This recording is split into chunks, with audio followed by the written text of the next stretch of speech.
The crystal chandelier, a galaxy of 1,000 glittering tears, watched in silence. Declan Shaw, a man who built an empire from tourney and audacity, stood between two women. On one side, his wife Rowena, the silent architect of his world, her elegance a quiet rebuke to the room's noise. On the other, Kendra Lowell, a siren in crimson silk, her smile as sharp and brilliant as a shard of glass.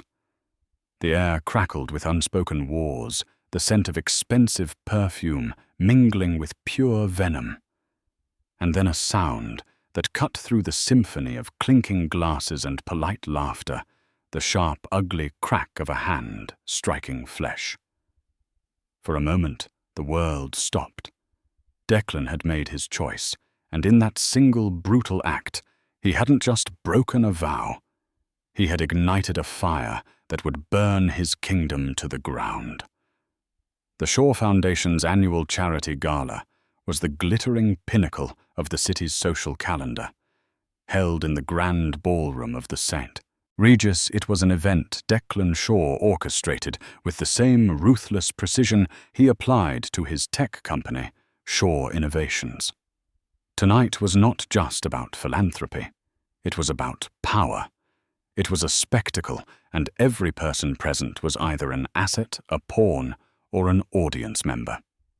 Declan, dressed in a custom Tom Ford tuxedo, moved through the crowd like a shark, his smile wide, but his eyes constantly calculating. His wife Rowena was the picture of grace by his side, or at least that was her designated position. She wore a deep navy gown by Carolina Herrera that complemented her quiet dignity. She had designed their life with the same meticulous attention to detail she applied to her architectural blueprints, cool, minimalist, and aesthetically perfect from a distance. Their penthouse, the sleek glass and steel headquarters of Shaw Innovations, even the very flow of this gala, all bore her invisible signature. She was the foundation upon which Declan had built his public image, the bedrock he never acknowledged. For the past year, however, a crack had been spreading through that foundation, and its name was Kendra Lowell. Kendra was everything Rowena was, not loud, ostentatious, and ravenous for the spotlight. A social media influencer, with millions of followers, she documented every lavish gift Declan bestowed upon her, every exotic trip they took. She was his midlife crisis, rendered in flesh and blood, a public declaration of his own perceived virility and power. Tonight, Kendra had broken the unspoken rule. She wasn't just a rumored affair. She was here a guest at his wife's table wearing a blood-red Valentino dress that screamed for attention. She sat directly across from Rowena, her gaze a constant insolent challenge. Declan, basking in the danger, placed Kendra to his right, a place of honor, while Rowena, his wife of 12 years, was seated to his left. The slight was deliberate, a public demotion. Rowena endured it with a practiced stillness, her spine straight, her expression a mask of serene neutrality. She spoke politely to the guests on her other side, discussing art with Mr. Abernathy from the museum board and urban planning with a city councilwoman. But she felt every smirk from Kendra, every possessive touch Declan gave his mistress's arm. She saw the pitying glances from old friends, the gleeful whispers from her rivals. Her table was an island of exquisite tension in a sea of feigned civility. The flashpoint came during the dessert course. Declan, his senses dulled by several glasses of Dom Perignon, was regaling the table with a story about a recent hostile takeover. "You have to be ruthless," he boomed, his voice carrying. "You see what you want and you take it. No apologies, no hesitation. Hesitation is death." He squeezed Kendra's shoulder, his eyes locking with hers in a moment of shared predatory understanding. Kendra, emboldened, leaned forward, Declan knows exactly what he wants, she said, her voice a purr that was aimed directly at Rowena. He's not a man who settles for antiques. A collective sharp intake of breath went around the table. The insult was so brazen, so direct, it was breathtaking. Mr. Abernathy choked on his coffee. The councilwoman suddenly found the ceiling architecture fascinating. Rowena's composure finally fractured. She didn't raise her voice. She didn't cause a scene. She simply turned her head slowly, her cool grey eyes fixing on her husband. "Declan," she said, her voice low but clear as a bell, "I think your guest has had too much to drink. Perhaps it's time for her to leave." The challenge was laid. It was a simple request for marital decorum, a last-ditch appeal to the man she had once loved, the partner she had helped build. He had to choose the dignity of his wife or the ego of his mistress.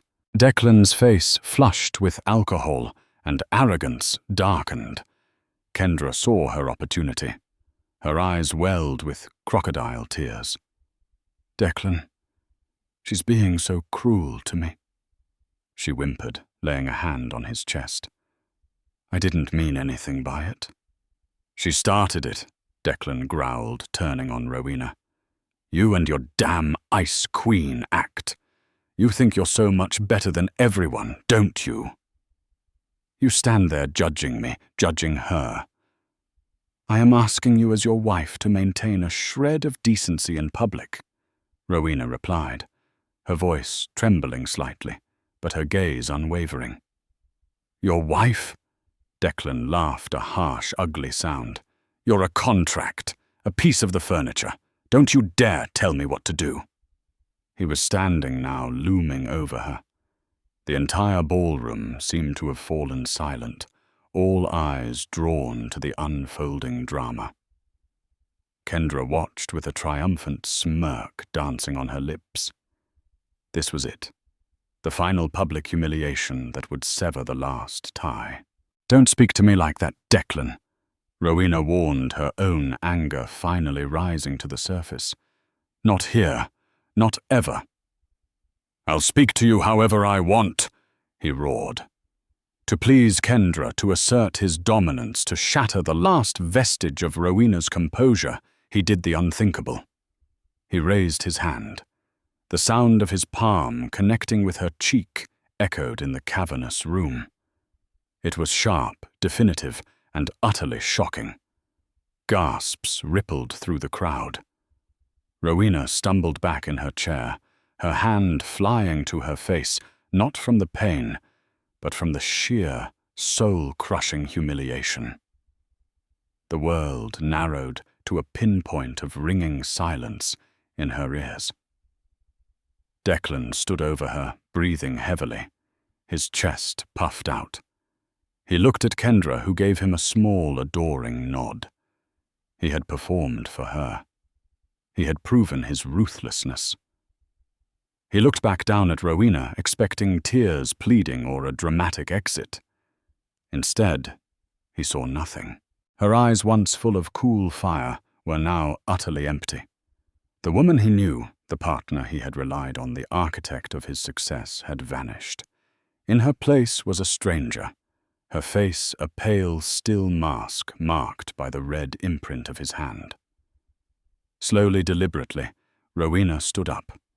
She straightened her gown, picked up her clutch from the table, and without a single word, turned and walked away. She didn't run. She didn't cry. Her footsteps were measured and silent on the marble floor as she walked through the parted sea of shocked faces, her back ramrod straight, and disappeared through the grand archway, leaving behind the ruins of her life. The cold night air was a shock to Rowena's burning cheek. The valet, a young man named Leo with kind eyes, rushed forward, his face a mask of concern. "Mrs. Shaw, are you all right? Shall I get your car?" Rowena simply nodded, the effort of speech seeming monumental. The world outside the hotel was a blur of headlights and city noise, a stark contrast to the suspended silence she had left behind. In the bubble of the gala, time had stopped. Out here, it rushed forward, carrying her away from the life she had just lost. Leo brought her Mercedes-Benz S-Class around its pearlescent white finish, gleaming under the streetlights. He held the door open for her, his gaze carefully averted from her face. As she slid into the driver's seat, the familiar scent of leather and her subtle Joe Malone perfume felt alien-like artifacts from another person's existence. "Thank you, Leo," she managed to whisper. She drove not towards the sterile, minimalist penthouse she shared with Declan, but aimlessly through the neon-lit canyons of the city. Each traffic light was a suspended moment of reflection. The slap wasn't just an act of violence. It was a final, brutal confirmation of a truth she had been avoiding for years. Declan didn't just disrespect her. He despised her. He despised her quiet competence, her intellect, that he could never match her grace, that highlighted his own crudeness. She was a beautiful, functional piece of his empire that had begun to remind him of his own inadequacies. Her mind, usually a precise and orderly place of angles and load-bearing calculations, was a maelstrom of shame, fury, and a terrifying, liberating clarity. The humiliation had burned away the last vestiges of her love, leaving behind something harder, colder. It was the same feeling as when a flawed design was demolished, clearing the way for something new, something stronger. An hour later, she found herself pulling up to the curb outside their penthouse building, the Shaw Tower. She didn't go in through the grand lobby. Instead, she used her private key card to access a service elevator, bypassing the doorman and their inevitable questions. The penthouse was silent and vast, a mausoleum of their dead marriage. Her design, all white marble, floor-to-ceiling glass, and stark, empty spaces, had once felt serene. Now it felt like a prison of her own making. She walked past the walk-in closet, filled with designer clothes Declan had bought her, past the velvet-lined safe, containing millions in jewelry. She ignored it all. Possessions were his language, not hers. She went to the Home Office, a space she had designed for both of them, but had long since ceded to him. On the wall was a framed original draft of the Shaw Innovations headquarters, her design, her elegant lines and innovative use of space that had won her the prestigious Pritzker Architecture Prize nomination years ago, a nomination she withdrew from to support Declan's burgeoning company. He had taken the credit, of course, referring to it as the product of my design team. She opened a discreet built-in panel in the wall, revealing a fireproof safe. Her fingerprints, then a code, opened it with a soft click. Inside were not jewels, but her life's work. Original blueprints. Notebooks filled with her theories on sustainable urban design and a single unassuming leather-bound portfolio. It contained the intellectual property patents for her signature architectural systems, including the unique structural and energy-efficient designs that were the very bones of the Shaw Tower and the company headquarters. She also took a slim file folder. Inside was a copy of their prenuptial agreement, which she had her own lawyer, a formidable woman named Evelyn Albright, draft 12 years ago. Declan, in his arrogance, had barely glanced at it, so eager was he to protect his then modest assets. But Evelyn had insisted on a very specific clause, an intellectual and creative property addendum. It stipulated that all architectural designs, patents and creative concepts conceived by Rowena, even those used for Declan's businesses, remained her sole and exclusive property. At the time, it seemed like a formality. Now it was a weapon. She packed a single small suitcase with essentials and the portfolio. As she walked through the living room, her eyes fell upon a photograph on the mantelpiece, the two of them on their wedding day, young, hopeful. Declan was smiling, but even then his hand on her waist was more of a grip of possession than an embrace. With a chilling calm, she picked up the heavy silver frame, walked to the waste chute, and dropped it in.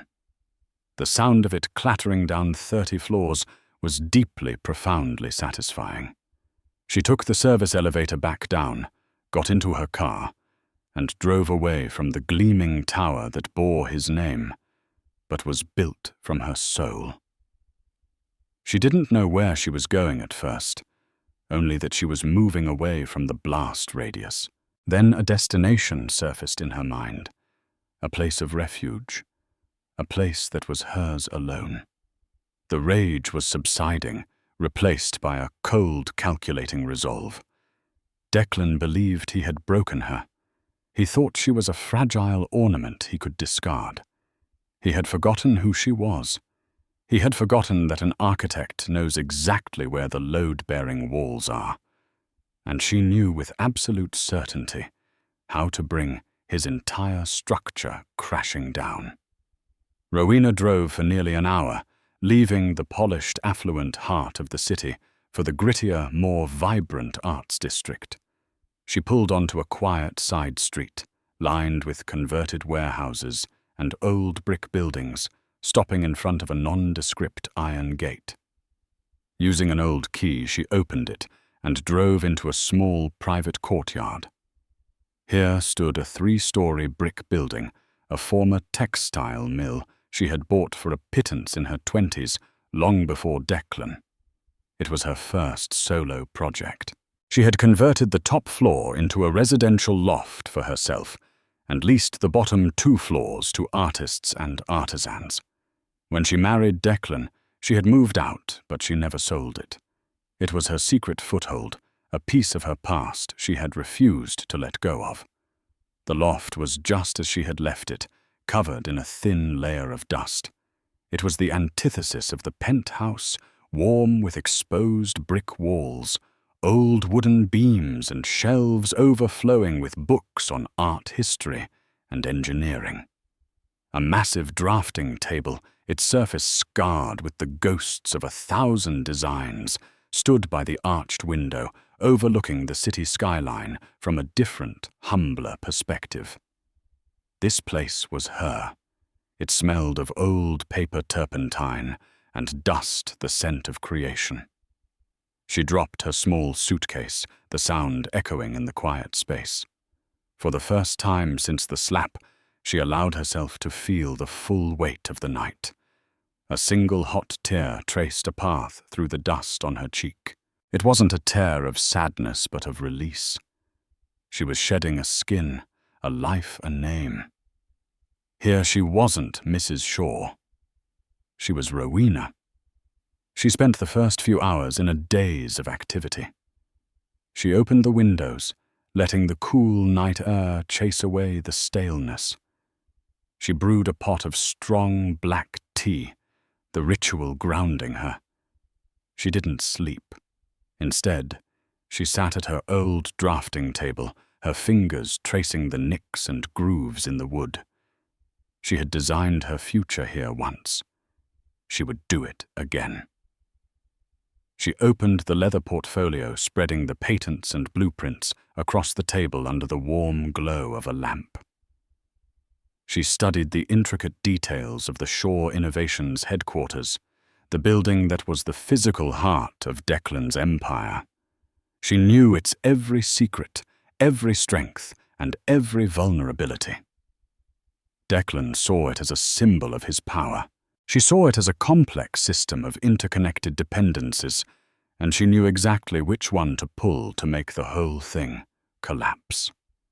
The sun began to rise, painting the sky in hues of orange and pink. The city was waking up, oblivious to the war that was about to begin. With the morning light came a renewed sense of purpose. Rowena picked up her phone. It was flooded with missed calls and frantic texts from Declan, from concerned friends, from her mother. She ignored them all. She scrolled through her contacts to a name she hadn't called in almost 5 years. The contact was listed simply as G. Kincaid. She checked the time. It would be late afternoon in London. She pressed the call button. It rang 3 times before a deep, calm voice answered. "Rowena, is everything all right?" There was no surprise, only a thread of immediate concern. Gideon Kincaid. They had been rivals and friends at the Bartlett School of Architecture in London, the 2 brightest stars of their graduating class. He was brilliant, fiercely competitive, but always fair. He had respected her talent more than anyone, even Declan. While she had stepped back to build Declan's world, Gideon had gone on to create his own empire. Kincaid Global was now one of the world's largest and most innovative real estate development and investment firms, a behemoth that made Shaw Innovations look like a provincial startup. They had kept in touch sporadically, a Christmas card here, a congratulatory email there. But a deep, unspoken professional respect always remained. "Gideon," she said, her voice steadier than she expected, "I need your help. Or rather, I have a business proposal for you." There was a pause on the line. "I'm listening," he said, his tone shifting from personal concern to professional acuity. Rowena took a deep breath. "I'm leaving Declan," she stated the words, solidifying the decision. "He's become untenable." She didn't elaborate on the events of the previous night. She didn't need to. Gideon was smart enough to read between the lines. "I'm sorry to hear that, Rowena. Truly," he said, his voice laced with genuine sympathy. "What's the proposal?" "Shaw Innovations. Its headquarters, the flagship building on Grand Avenue." She began, her voice gaining strength, the familiar language of her profession, a comfort. "As you know, I was the lead architect. What you don't know is that I hold the exclusive intellectual property patents for the building's core structural systems and its proprietary energy-efficient curtain wall. According to a clause in my prenup, those rights are mine alone, non-transferable." She could almost hear the gears turning in Gideon's mind, thousands of miles away. "That's an incredible oversight on his part," he murmured, a hint of admiration in his voice. "Declan's arrogance has always been his greatest liability," Rowena said coolly. "He saw my work as his property, just like he saw me. He never read the fine print. The licensing agreement for the use of my patents was contingent on the continuation of our marriage and my role within the company, a role he effectively eliminated last night. So technically," Gideon deduced, his voice quickening with excitement, "Shaw Innovations is currently in massive multi-billion-dollar patent infringement." "Precisely," Rowena confirmed. "Operating illegally in a building they don't have the right to use. A lawsuit would freeze their operations. The PR fallout would be catastrophic. The stock would plummet. It would be a death blow." "You want to sue him into oblivion," Gideon stated. "No," Rowena corrected him. "That's Declan's way. Brute force. I have a more elegant design. I don't just want to destroy him. I want to build something new from the wreckage. This is where you come in. Kincaid Global has been looking to expand its tech portfolio and establish a stronger North American presence." Gideon was silent for a long moment. When he spoke again, his voice was charged with energy. "You're not just offering me a lawsuit. You're offering me leverage for a hostile takeover, with you as the fulcrum." "I'm offering you the keys to the kingdom, Gideon," she said. "Shaw Innovations at a steep discount with its biggest liability, transformed into its greatest asset. I want a seat on the new board. I want to head a new division of architectural and sustainable design funded by the acquisition. I want to build my own legacy, not just be a footnote in his." The line went quiet again. Rowena waited, her heart pounding. This was the biggest gamble of her life. "When do you plan to make your move?" Gideon finally asked. "Today," Rowena replied without hesitation. "Declan thinks I'm hiding, broken and crying. He's about to find out what a woman with nothing left to lose is capable of." "Book my flight," Gideon Kincaid said. "I'll be on the next plane out of Heathrow. And Rowena, welcome back." When she hung up the phone, the sun was fully above the horizon. Rowena looked at her reflection in the dark glass of the window. The ghost of a bruise was starting to form on her cheek, a faint violet shadow. It wasn't a mark of shame. It was a battle scar. The war had begun. While Rowena was rediscovering her strength, Declan Shaw was waking up to a world he believed he still controlled. He awoke in their penthouse, the sun streaming through the floor-to-ceiling windows, a brutal headache pounding behind his eyes. The space beside him in the king-sized bed was cold and empty. He grunted, a flicker of annoyance passing through him before it was replaced by a surge of righteousness. She'd deserved it.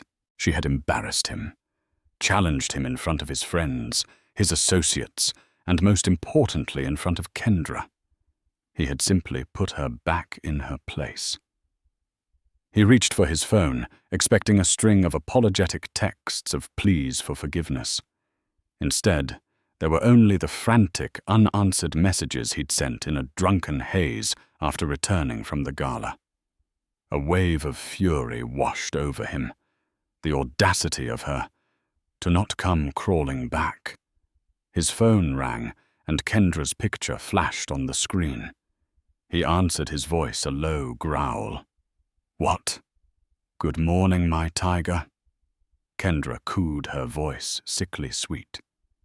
"Is the Ice Queen still hiding in her room?" "She's gone," Declan snapped, packed a bag and left. "Oh no. The poor thing," Kendra said, her voice dripping with mock sympathy. "Well, don't you worry. It's for the best. Now you're free. We can finally be together properly. No more hiding." She paused, then added, "I'm on my way up. I'll make you breakfast. We should celebrate your liberation." An hour later, Kendra was flitting around his kitchen wearing one of his expensive dress shirts and not much else, making a mess while trying to cook omelets. The smell of burning butter filled the air. Declan sat at the marble island, nursing a strong black coffee, trying to ignore the gnawing unease in the pit of his stomach. "Don't worry about her deck," Kendra said, sliding a slightly burnt omelette onto a plate. "Where's she going to go back to her mother's? She has nothing without you. The credit cards, the house, the car, it's all in your name. She'll come back in a day or two, tail between her legs." This soothed his ego. Kendra was right. Rowena was a creature of comfort and luxury. She couldn't survive without the world he provided. He had created her, and he could uncreate her. "I'm going to have my lawyer Bob freeze her accounts today," Declan declared, taking a vengeful bite of the omelette. "Just to speed up the process." "That's my ruthless CEO," Kendra purred, kissing his cheek. "Now about today, I was thinking we could go shopping. I saw the most divine diamond necklace at Tiffany & Co. A sort of freedom present." Declan's mood lifted. This was what he wanted. A beautiful, adoring woman who knew her place, who appreciated the things he could give her. He spent the morning indulging Kendra, buying the necklace and several other extravagant items, the transactional nature of their relationship, a comforting balm to his bruised pride. He was in control. He was the king. He returned to his office at the Shaw Innovations headquarters in the early afternoon, feeling powerful and vindicated. His secretary, A nervous young man named Paul greeted him with a stack of messages. "Good afternoon, Mr. Shaw. Your wife's lawyer, a Ms. Evelyn Albright, called. She said it was urgent." Declan scoffed. "Let her leave a message. Rowena is probably trying to negotiate her allowance." Pathetic. He strode into his magnificent corner office, a room with a panoramic view of the city, a view Rowena had specifically designed to make him feel like a titan.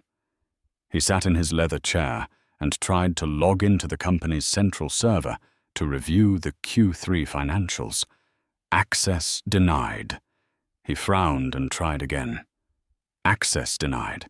User privileges revoked by system administrator. "What the hell?" he muttered. He buzzed Paul. "Paul, I can't get into the server. What's going on?" "I don't know, sir," Paul stammered. "The entire executive suite is locked out. It is scrambling, but they said the lockout is tied to the building's core operating system, not the company network. It's some kind of architectural protocol. They said only the original system architect has the master key." A cold dread began to seep into Declan's bones. Architectural protocol. Original system architect. Rowena. His private line rang. It was Bob Friedman, his chief legal counsel. "Declan, we have a problem," Bob said, his voice strained. "A big one. I just got off the phone with Evelyn Albright. She represents your wife." "So what?" "She wants the house. She can have it. I'll buy a bigger one," Declan blustered. "It's not about the house, Declan. It's about the company. It's about this building. It's about everything. She's invoking the intellectual and creative property clause in your prenuptial agreement." Declan's mind went blank. "The what? What the hell is that?" Bob sighed, a sound of pure exasperation. "It's Addendum 4, Section B. You signed it 12 years ago. It stipulates that all of Rowena's architectural patents and designs remain her exclusive property. The licensing agreement for their use by Shaw Innovations was contingent on the marriage being intact. Albright is claiming that your actions last night constituted a material breach of contract, thereby terminating the agreement, effective immediately." The phone felt slippery in Declan's hand. The panoramic view suddenly felt like it was closing in on him. "What does that mean?" Bob in English. "It means," Bob said, his voice grim, "that as of this moment, Shaw Innovations is illegally occupying its own headquarters. Every minute we are in this building, we are racking up millions in patent infringement damages.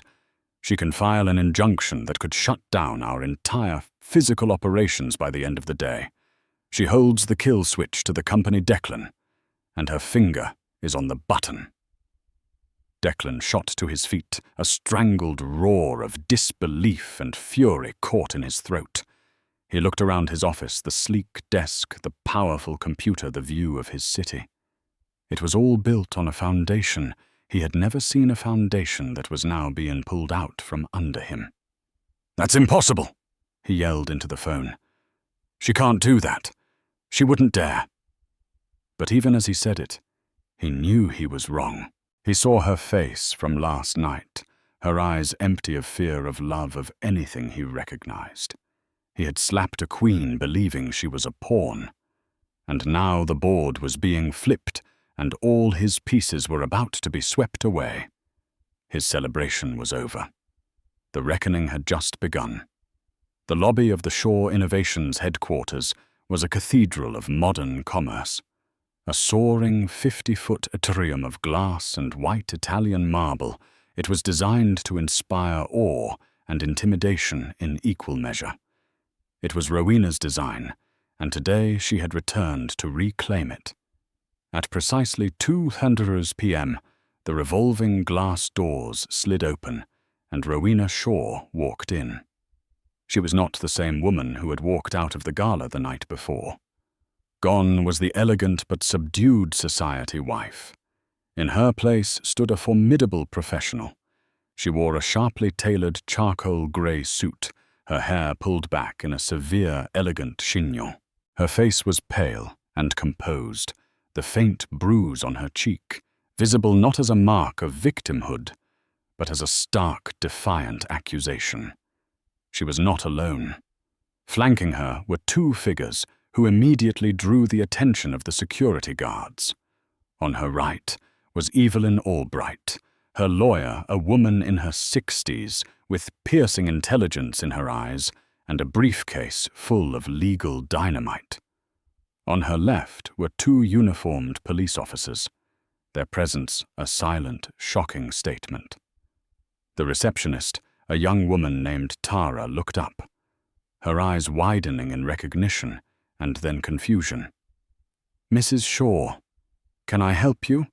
I'm here to see my husband, Declan Shaw." Rowena stated, her voice calm and resonant in the vast space. "And I will not be taking no for an answer." The head of security, a burly ex-cop named Frank, hurried over his expression, a mixture of professional duty and unease. "Mrs. Shaw, is there a problem?" The police are here with me." "Frank," Evelyn Albright interjected smoothly, presenting a file. "This is a formal complaint of domestic assault filed by my client against her husband, Declan Shaw, for his actions last night at the St. Regis. They are here to take his statement." Frank's jaw tightened. He had worked for Declan for years, but he had always respected Rowena. The news sent a shockwave through the lobby. Employees who were walking by slowed their pace, conversations dropping to hushed whispers, the rumor mill already churning since the gala went into overdrive. I'll have to call upstairs," Frank stammered. "You do that," Rowena said coolly. "Tell my husband his wife is here, and she's brought guests." Upstairs in the corner office, Declan was in a full-blown panic. Bob Friedman's call had shattered his reality, and now Paul, his secretary, burst in his face ashen. "Mr. Shaw, it's your wife. She's in the lobby. She's got police with her." Declan felt the floor drop out from under him. Police? For what? The slap. He had barely registered it as anything more than a disciplinary action. The idea that it could have actual legal consequences was something his privileged mind had never conceived. "Don't let her up here," he roared, pacing his office like a caged animal. "Frank is to keep her in the lobby."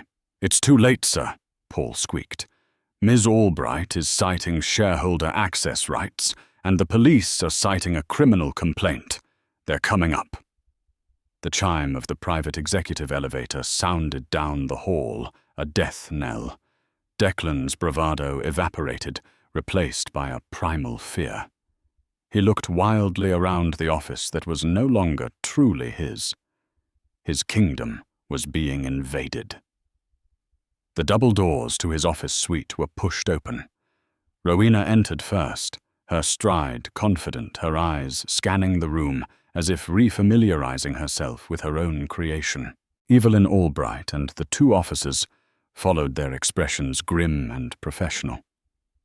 "Declan," Rowena said, her voice devoid of any emotion. It was the voice of a stranger. "What is the meaning of this?" Declan blustered, trying to regain some semblance of authority. "Get these people out of my office. You can't just barge in here." "Actually, she can." "Evelyn," Albright said, placing her briefcase on his large mahogany desk with a decisive thud. "As a 50% partner in the holding company that owns this property, she has every right to be here. As for the officers, they have a few questions for you regarding assault charges." One of the officers, a Sergeant Miller, stepped forward. "Mr. Shaw, we've received a credible report of an assault that took place last night. We'd like you to accompany us to the precinct to give a statement." "This is ridiculous. It was a private marital dispute," Declan sputtered, his face turning a blotchy red. "A dispute that left a mark, Mr. Shaw." Sergeant Miller said, his gaze flicking to Rowena's cheek. "And had dozens of witnesses." Declan was trapped. The legal threat from the prenup was abstract financial. But this, the police, the uniform, the threat of handcuffs was real, immediate, and humiliating. He saw his picture on the front page of the tabloids, the mugshot next to the headline, "Tech Tycoon Arrested for Beating Wife." "This is a shakedown," he snarled, pointing a trembling finger at Rowena. "You want money, is that it? Fine, name your price. How many millions do you want to make this all go away?" Rowena almost smiled, a cold, bitter curve of her lips. "You still don't get it. Do you, Declan? You think everything can be bought. You think everyone has a price. I'm not here for your money. I'm here for what's mine." As if on cue, the elevator chimed again. All heads turned as the doors slid open. A man stepped out, tall and impeccably dressed in a bespoke Savile Row suit. He radiated an aura of quiet, unshakable power that made Declan's brash dominance seem cheap and theatrical. His face was calm, his eyes sharp and analytical. He walked into the office, his gaze falling first on Rowena, a look of profound respect and support passing between them.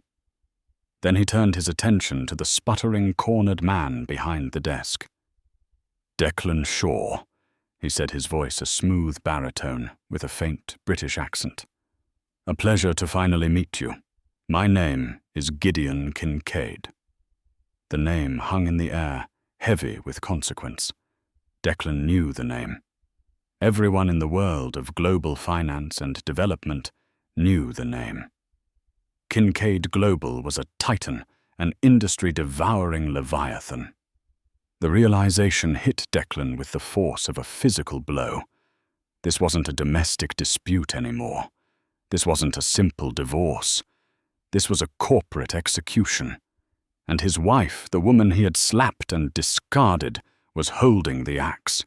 The arrival of Gideon Kincaid shifted the atmosphere in the room, from a tense confrontation to a strategic demolition. Declan Shaw stared at him, his mind struggling to process this new catastrophic variable. Kincaid Global. Here why? Kincaid. Declan stammered the name, tasting like ash in his mouth. "What are you doing here?" Gideon didn't answer him directly. He walked over to the floor-to-ceiling window and looked out at the city. "Remarkable design, this building," he said, his voice conversational. "A perfect balance of form and function. The curtain wall system is particularly ingenious. Achieves a level of energy efficiency that is frankly about a decade ahead of its time. I've followed the architect's work for years. A true visionary." He turned back, his gaze settling on Rowena with undisguised admiration, before finally looking at Declan. "You, of course, know the architect intimately." The implication was clear, and it was a direct shot at Declan's stolen credit. "Get to the point, Kincaid," Declan snarled, feeling his power slipping away with every passing second. "Very well," Gideon said, his tone shifting to one of cold corporate precision. He gestured towards Evelyn Albright. "Ms. Albright, if you would." Evelyn opened her briefcase and laid 2 documents on Declan's desk. "The first," she explained, "is a cease and desist order. It demands that Shaw Innovations immediately vacates these premises due to ongoing and willful patent infringement. As we speak, our associates are filing an emergency injunction with the federal court to freeze all company assets pending a damages hearing. Our initial estimate for damages is in the realm of $2 billion, not including punitive measures." Declan felt the blood drain from his face. $2 billion. That would gut the company. That would be the end of everything. The second document, Gideon continued, stepping forward, is an offer, a way out of this unfortunate situation. Declan stared at the paper, his hands trembling. It was a term sheet. The letterhead was Kincaid Global. My company Kincaid Global is prepared to make an offer to acquire a 51% controlling stake in Shaw Innovations, Gideon stated. The offer price is, I'm afraid, significantly below your current market valuation. In fact, it's 30 cents on the dollar. A fire sale, you might say. Given that your company's value is set to evaporate the moment the markets open tomorrow and news of this injunction breaks, I consider it a very generous offer. It was a hostile takeover executed with surgical, brutal efficiency. Declan was being checkmated. You can't do this, he raged. This is my company, I built it. Did you? Rowena spoke for the first time since Gideon's arrival. Her voice was quiet, but it cut through Declan's blustering. You had an idea, Declan. A good one, I'll admit. But I designed the space where that idea grew. I created the environment that attracted the talent. I hosted the dinners, charmed the investors, and smoothed over your brutish impulses. You laid a few bricks, but I was the architect. And you seem to have forgotten the most important rule of construction. A weak foundation can't support the weight of a skyscraper. She stepped up to the desk, standing beside Gideon, a united front. There are, of course, conditions to this acquisition, Gideon added smoothly. Condition 1, all criminal and civil charges against you related to last night's events are to be settled immediately. My legal team will draft a settlement so airtight you'll never be able to contest it. It will include a public apology. Condition 2. Gideon continued, his eyes like chips of ice. You, Mr. Shaw, will be removed as CEO. You will retain a minority shareholding, but will have no operational control and no seat on the board. You will be given a meaningless title, founder and chief visionary officer perhaps, and an office in the basement. Declan looked as if he'd been physically struck again this time by Gideon's words. The humiliation was absolute. And the third and most important condition, Gideon said, turning his gaze back to Rowena. Mrs. Shaw, or rather Ms. Rowena Vance, as she will be known professionally from now on, reclaiming her maiden name, will be appointed to the new board of directors. Furthermore, Kincaid Global will fund the creation of a new independent subsidiary under the Shaw Innovations umbrella. It will be called Vance Designs, and it will focus on sustainable architectural technology and smart city integration. Ms. Vance will be its president and CEO with full autonomy and a budget that will make her a global leader in the field. The sheer audacious brilliance of the plan left Declan speechless. They weren't just taking his company. They were using its shell to build a new empire for Rowena right before his eyes. He would be a ghost haunting the halls of his own former kingdom, forced to watch daily as the wife he abused became more powerful and respected than he ever was. This is insane, he whispered, slumping into his chair, the fight draining out of him. It's business, Gideon corrected him. You of all people should understand that. You once told your wife that in business you see what you want and you take it. No apologies, no hesitation. We are simply following your advice. The final piece of the gambit was yet to come.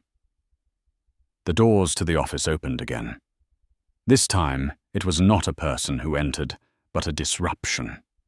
Kendra Lowell, dressed in designer clothes paid for by Declan, sashayed in, oblivious to the corporate execution underway. Declan, honey, I got bored waiting in the car, she began, then stopped, taking in the scene. The police officers, the stern-faced lawyer, the powerful stranger, and Rowena looking not like a victim, but a conqueror. Kendra's finely tuned survival instincts went on high alert. The balance of power in the room was palpable, and Declan was on the losing side. Her eyes darted from Declan's defeated slump to Gideon Kincaid's expensive suit and confident posture. What's going on?" she asked, her voice losing its seductive purr. Declan looked at her, his last hope for an ally.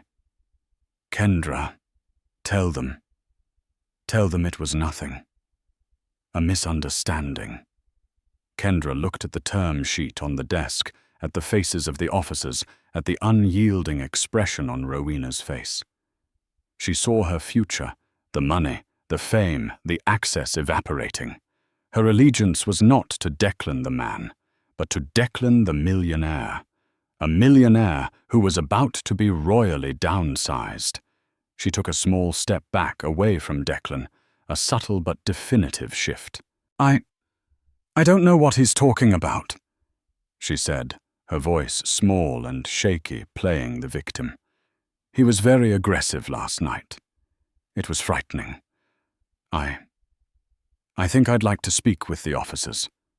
Privately." It was the final perfect betrayal, the last nail in Declan's coffin, hammered in by the very person for whom he had sacrificed everything. Declan Shaw stared at her, his mouth agape, understanding at last the true nature of the world. He had built a world of transactions where loyalty was just another commodity to be bought and sold. And today, his stock was worthless. The silence that followed Kendra's defection was profound. It was the sound of a king being stripped of his crown, his robes, and his last ally in his own throne room. Declan looked from Kendra's calculatedly fearful face to Gideon's impassive one, and finally to Rowena. In her eyes he saw no triumph, no gloating. He saw only a calm, dispassionate finality, like an architect viewing a completed demolition. Sergeant Miller, seeing his opportunity, stepped toward Kendra. "Ma'am, if you'd like to give a witness statement, we can take it right now." He subtly positioned himself between Kendra and Declan, a clear signal that the power dynamic had irrevocably changed. Declan was no longer the untouchable titan. He was a suspect. Kendra, seeing her path to a new narrative, nodded eagerly. "Yes, I think I should." She was escorted out of the office, not even giving Declan a backward glance. Her story would be on every gossip blog by morning, the terrified mistress who witnessed the tycoon's brutish nature. She was already salvaging her own brand from the wreckage. Declan was alone, utterly and completely alone, surrounded by the architects of his downfall. He deflated the rage and bluster draining away, to leave a hollowed-out man.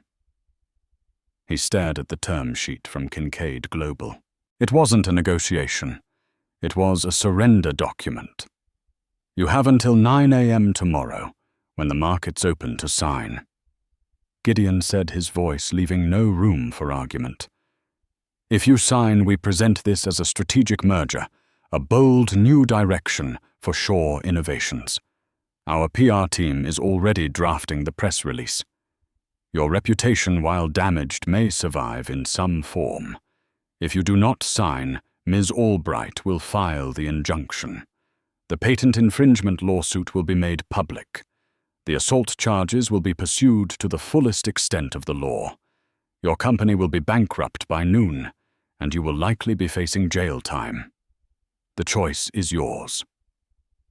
Declan picked up a pen, his hand shaking so violently he could barely hold it. He looked at Rowena one last time, a desperate, pathetic appeal in his eyes. He was searching for a flicker of the woman who had once loved him, the partner who had stood by him. He found nothing. "Why, Rowena?" he whispered, his voice cracking. "After all I gave you." Rowena finally took a step toward him, her shadow falling across his desk. "That's your mistake, Declan. You never gave me anything. You took my talent and called it your own. You took my support and called it your due. You took my love and ground it into dust. You didn't give me this life. You used my life to build yours.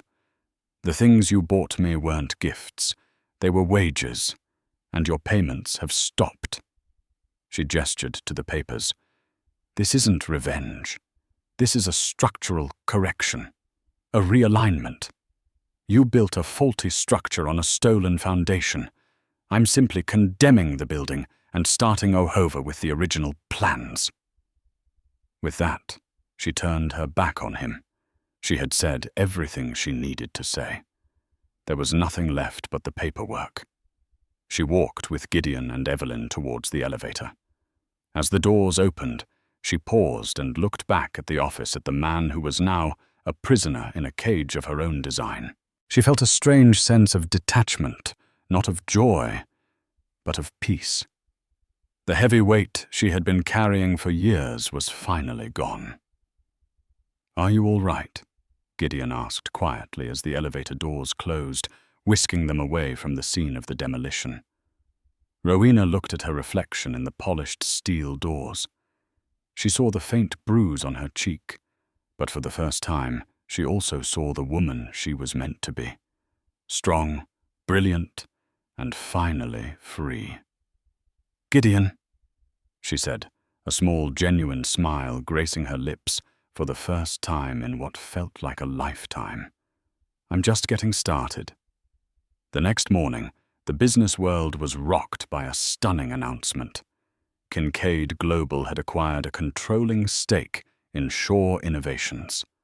The press release, a masterpiece of corporate spin, spoke of a visionary partnership positioning the move as a brilliant fusion of technology and sustainable development. Declan Shaw, it was noted, would be stepping down as CEO to explore new creative ventures, while the board welcomed a new member, the renowned architectural designer Rowena Vance, who would spearhead an exciting new subsidiary, Vance Designs. The tabloids, meanwhile, had a different story. They ran photos of Declan looking haggard, alongside quotes from a terrified Kendra Lowell about his volatile temper. The narrative was set Declan was out a disgraced brute. Rowena was in a brilliant woman reclaiming her power. Weeks later, Rowena stood not in a sterile penthouse, but in the bustling, creative chaos of her old loft in the Arts District, now the temporary headquarters for Vance Designs. Young, ambitious architects and engineers buzzed around her, their energy infectious. Her old drafting table was covered in new blueprints, plans for buildings that would not just scrape the sky, but heal the planet. Gideon Kincaid stopped by holding 2 cups of coffee. He was no longer just an investor. He was a partner, a collaborator, a friend. "The board approved your budget for the Shanghai project," he said, handing her a cup. "Unanimously." "They'd be fools not to," she replied with a confident smile, her eyes sparkling with ideas. She looked out the large arched window at the city skyline. Among the towers, the Shaw Innovations headquarters still stood a monument to her past. But now it was just one building among many. Her gaze was fixed on the horizon, on the empty spaces where new things could be built. She had torn down her gilded cage, and in its place, she was designing a future with an unshakable foundation, a foundation that was entirely her own. And so Rowena's story reminds us that the quietest person in the room is often the most powerful. She proved that true strength isn't about shouting the loudest, but about knowing the foundation of your own worth. Declan Shaw built his empire on arrogance and theft, and it crumbled like sand. Rowena built her new world on talent, resilience, and the unbreakable bonds of self-respect. Her victory wasn't just in taking back her power, but in redesigning her entire life on her own terms. What did you think of Rowena's incredible comeback? Do you believe Declan got what he deserved? Let us know your thoughts in the comments below. If you were moved by this story of justice and empowerment, please hit that like button. Share it with someone who needs to be reminded of their own strength, and don't forget to subscribe to our channel for more unforgettable stories. Your support helps us bring these powerful narratives to light. Thank you for listening.